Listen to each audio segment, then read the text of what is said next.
안녕하세요, 윤호입니다.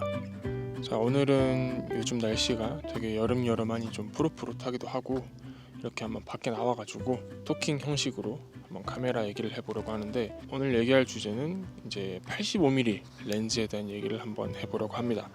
지금 카메라로 저를 찍고 있는 저 렌즈도 85mm f1.4 렌즈로 촬영을 하고 있고, 또 아무래도 심도가 얕다 보니까 제가 지금 휴대폰으로 이렇게 AF를 잘 맞추고 있는지 원격으로 확인을 하고 있습니다. 보통 우리가 단렌즈를 고를 때 이제 85mm를 구매할지 50mm를 구매할지 아니면은 뭐 35mm를 구매할지 요거에 대해서 굉장히 고민을 많이 하시는데, 저는 개인적으로 50mm보다는 85mm를 좀 더 선호하는 편이긴 해요. 왜냐하면 처음에 카메라를 구입하시는 분들이 가장 좀 재미를 볼 수 있는 그런 화각대이기도 하고, 사실 막 찍어도 잘 나오는 그런 화각대이지 않을까라는 그런 생각을 하는 편입니다. 그래서 오늘은 제가 85mm를 좋아하는 이유에 대해서 간단하게 얘기를 해보고, 그리고 이런 분들에게는 85mm를 추천하지 않는다 라는 그런 내용으로 한번 영상을 마무리 지어 보려고 합니다. 일단은 제가 85mm를 좋아하는 이유는 85mm 특유의 적당하게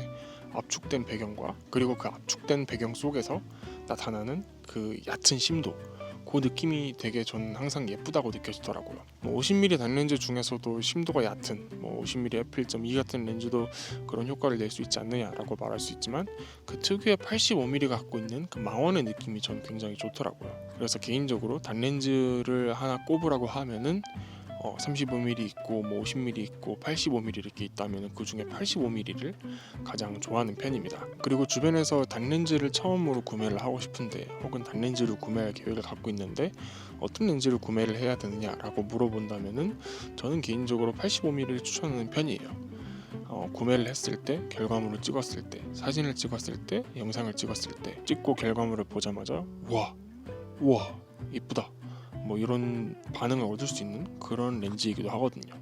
게다가 85mm는 어느 정도의 망원 화각이기 때문에, 어느 정도의 배경 압축이 들어가기 때문에 배경 정리나 이런 면에서도 좀 더 결과물을 쉽게 얻을 수 있는 그런 장점이 있다고 생각을 합니다. 그래서 2405나 아니면 2470이나 그런 줌렌즈군을 쓰시던 분들이 좀 더 때깔이 확실하게 잘 나오는 그런 렌즈를 구매하고 싶다, 확실하게 좀 다른 룩을 한번 뽑아보고 싶다 라고 한다면은 85mm 단렌즈 1.4 혹은 1.2면 더 드라마틱하겠죠. 자, 그러면 지금까지 제가 85mm 렌즈를 좋아하는 이유에 대해서 쭉 설명을 드렸는데, 반대로 85mm를 추천하지 않는 그런 케이스에 대해서 한번 얘기를 해보려고 합니다.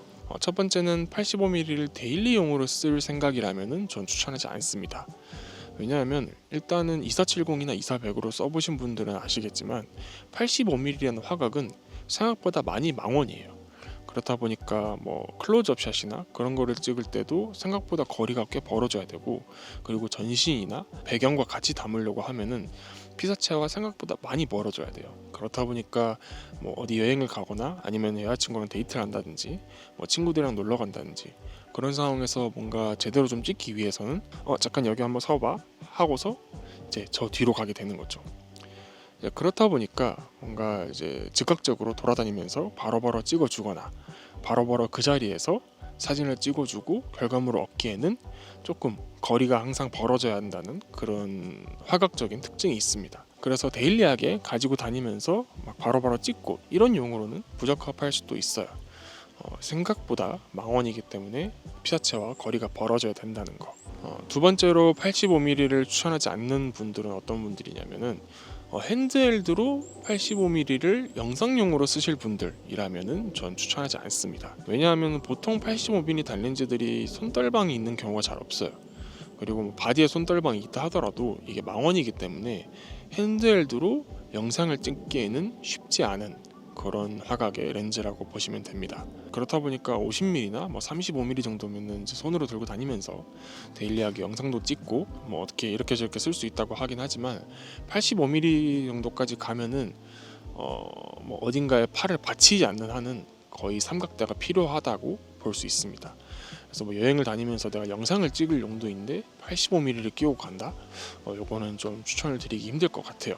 자, 마지막으로 이 렌즈를 추천드리기 어려운 케이스는 이제 심도가 얕은 사진보다는 심도가 깊은 사진, 심도가 깊은 결과물을 좋아하시는 분들에게는 굳이 추천드리지 않을 것 같다는 생각이 듭니다. 왜냐하면은 보통 여행을 가거나 뭔가 배경을 좀 함께 담기 위해서 심도가 깊게 찍으려고 하면은 뭐 f4 혹은 뭐 8까지도 이제 쓸 수가 있는데 f4, f8을 쓸 요량이라면은 굳이 85mm 단렌즈를 쓸 것 같지는 않아요. 왜냐하면 뭐 2405나 뭐 2470이나 줌렌즈들에서도 뭐 조리개를 조여가지고 충분히 쓸 수 있기 때문에 굳이 85mm 단렌즈를 심도를 깊게 해서 쓸 용도로 갖고 다니는 거는 좀 추천드리기가 힘들 것 같습니다. 자, 아무튼 오늘 이렇게 이제 요 밖에 나와가지고 바람도 쐬면서 85mm 렌즈에 대한 얘기를 한번 해봤는데, 단렌즈 중에서 35mm 렌즈, 50mm 렌즈, 85mm 렌즈 이렇게 단렌즈군을 고를 때 호불호를 나누면은 생각보다 많은 분들이 대부분 50mm나 35mm를 선택하지 85mm는 많이 선택하지 않는 것 같더라고요. 이게 약간 장단점이 확실한 그런 화각대이기 때문에 더 그런 결과가 있지 않을까라고 생각을 합니다.